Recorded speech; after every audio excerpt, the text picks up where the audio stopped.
திருப்பத்தூர் அருகே காலதீஸ்வரர் கோவில் கோபுரத்தை புனரமைக்க முயன்றபோது பழமையான ஓலைச்சுவடிகள் கண்டுபிடிக்கப்பட்டுள்ளன.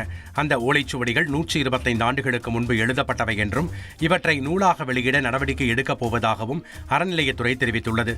இந்த ஓலைச்சுவடிகள் வால்மீகி ராமாயணத்தை அடியொற்றி வசன நடையில் எழுதப்பட்ட ராமாயண கதை என்று களப்பணியில் ஈடுபட்டிருந்த அறநிலையத்துறை அலுவலர் தாமரை பாண்டியன் தெரிவித்துள்ளார்.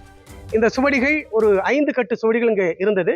இந்த சுவடிகள் இந்த கோயிலினுடைய அந்த மண்டபம், அந்த கோபுரம், ராஜகோபுரம் பராமரிப்பு பணி செய்த பொழுது அங்கிருந்து எடுக்கப்பட்டதாக சொல்லப்படுகின்றது.